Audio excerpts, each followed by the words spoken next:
Jack shivered. The air was chilly, but the sun was bright. Bare branches outside the treehouse swayed in the wind. Annie was wearing a long dress with an apron. Jack wore a cotton shirt over a red undershirt and a pair of trousers with suspenders. His backpack had turned into a leather bag. Jack looked into the bag. Inside were his notebook and pencil, the message from Teddy and Kathleen, and the bottle with the magic potion. "Good," he said. "It's all here." "We've worn clothes like these before," said Annie. "Yeah, when we ran from that twister on the prairie," said Jack. "And when we helped Clara Barton in the Civil War," said Annie. "Right," said Jack. "So did we land at the White House?" They looked out the window. The treehouse had landed in a grove of bare, sunlit trees. Beyond the trees, horse-drawn carriages rumbled over a circular carriageway toward a stately white mansion with tall columns. "Oh, man," whispered Jack. The White House was breathtaking in the morning air, bathed in sunlight. A crowd was gathered outside the front entrance, men in long black coats and tall hats, and women in hoop skirts and bonnets with big bows. "Looks like lots of people are visiting Abraham Lincoln today," said Annie. Jack thumbed through their research book until he found another black and white photograph of the White House. He read aloud, "When Abraham Lincoln became president in 1861, the White House was considered to belong to all the citizens of the country, as well as to the president and his family. Anyone could walk right in.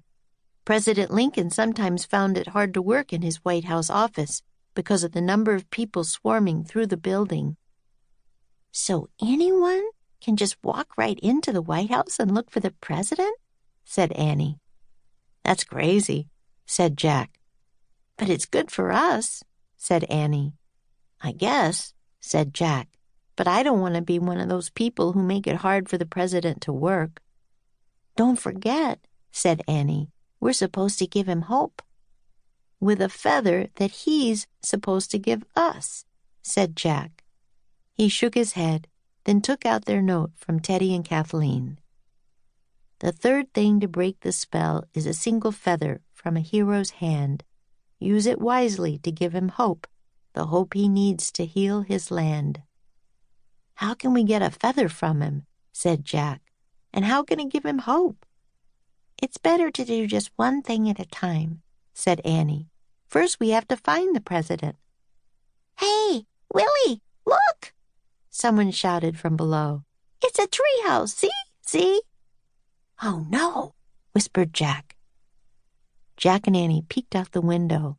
A boy, about 7 or 8 years old, was looking up at the treehouse. The boy wore baggy gray trousers with suspenders and a white shirt. He had dark, piercing eyes. "Hello!"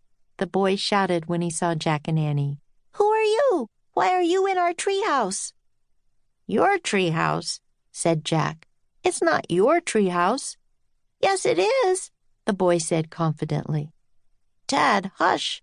An older boy ran to join the younger one.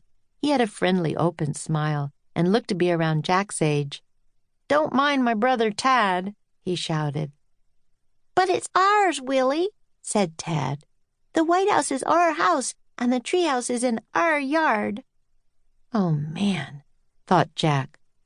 That was what the book said, too. The White House was considered to belong to all the citizens of the country, as well as to the president.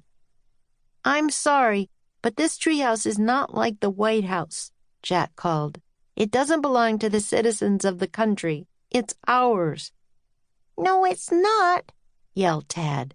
"I'm coming up." "No, you're not," Jack yelled back. He reached for the rope ladder to pull it up, but Tad had already started climbing. "Hide our stuff," Jack said to Annie. Jack quickly pushed the Lincoln book into his leather bag.